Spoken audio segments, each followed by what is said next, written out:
बिस्मिल्लाहिर्रहमानिर्रहीम। ज़कात किन किन चीज़ों के ऊपर फ़र्ज़ है? इसकी जो मजमूई तौर पर अक़साम हैं वो चार हैं, यानी कि ज़कात के हवाले से जो तकसीम की जाती है वो चार कैटेगरीज़ के ऊपर की जाती है। और जो सबसे पहली किस्म है वो है सोना, चांदी और नकद करेंसी। सोने की जो मिक़दार है वो है 85 ग्राम, चांदी की जो मिक़दार है वो है 595 ग्राम।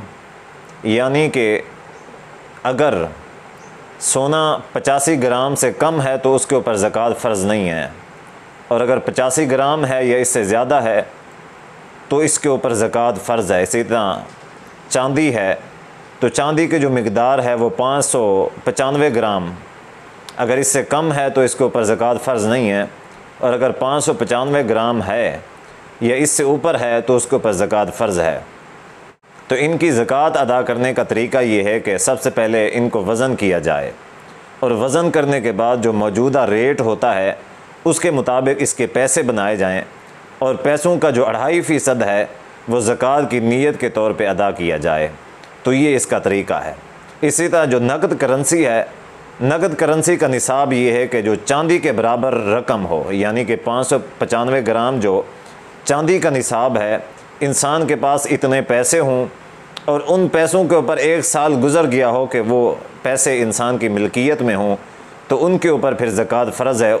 उन पैसों का 2.5% ज़कात के तौर पे अदा किया जाएगा। और इसी तरह जो ज़कात की दूसरी किस्म है वो है तिजारती सामान, यानी कि इंसान तिजारत करता है, ख़रीदो फ़रोख्त करता है, उसके पास सामान है, वो बेचता और ख़रीदता है, तो उसके ऊपर भी ज़कात है। और उसका तरीक़ाकार ये है कि उसके पास जो मौजूदा सामान है उसके पैसे बनाएगा, उसकी कीमत बनाएगा, और इसी तरह कई लोगों से उसने पैसे लेने होंगे जो उस कारोबार की मद के अंदर, तो उन पैसों को भी वो उसके अंदर जमा करेगा, यानी कि उस सामान के साथ जमा करेगा।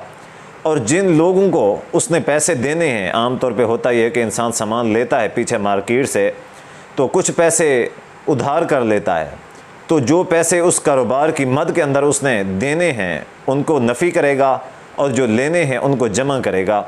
तो ये टोटल जितने भी पैसे बनेंगे उनका जो 2.5% है उसकी ज़कात अदा करेगा। और इसी तरह जो तीसरी किस्म है ज़कात की वो है हैवानात, यानी कि जानवर के लोग जो जानवर रखते हैं अपने घरों के अंदर, उनको पालते हैं, उसके हवाले से। तो जानवरों की 3 किस्में हैं।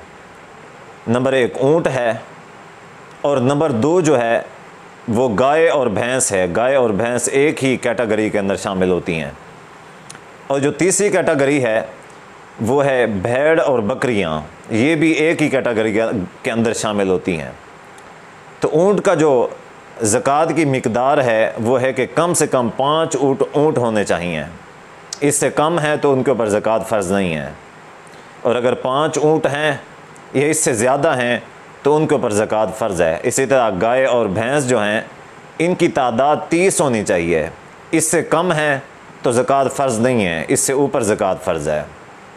इसी तरह भेड़ और बकरियां जो हैं इनकी मिक़दार 40 है, 40 से कम है तो ज़कात फ़र्ज़ नहीं है, 40 हैं ये से ऊपर हैं फिर उनके ऊपर ज़कात फ़र्ज़ है। ज़कात के हवाले से जो आखिरी और चौथी किस्म है वो है ज़री पैदावार। इसका बाकी की 3 किस्मों में से थोड़ा सा फ़र्क है।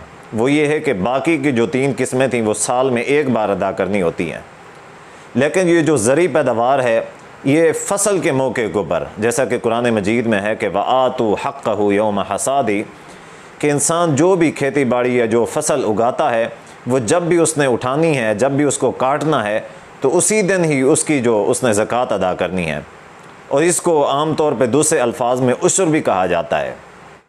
और इसकी जो मिक़दार है वो हदीस में है कि फ़ीमा दून खमसत औसकिन, कि जो 5 औसक से ज़्यादा उसका वज़न हो तो उसके ऊपर ज़कात फ़र्ज़ है, इससे कम के ऊपर ज़कात फ़र्ज़ नहीं है। और ये 5 औसक कितने होते हैं? ये तकरीबन 630 किलोग्राम तक पहुँचते हैं, यानी कि अगर 630 किलोग्राम से कम है तो उसके ऊपर ज़कात नहीं है, अगर इतना है या इससे ज़्यादा है तो उसके ऊपर ज़कात फ़र्ज़ है। और ये जो ज़री पैदावार की ज़कात है इसकी भी 2 अक़साम हैं। ये दो हवाले से तकसीम की जाती है। एक वो कि ऐसी ज़मीन के जिसको बारिशों से और चश्मों के पानी से सैराब किया जाता है, तो उसका जो उशर है, उसकी जो ज़कात है वो 10वां हिस्सा है, यानी कि उसका जो 10वां हिस्सा है उसकी वो ज़कात दी जाएगी।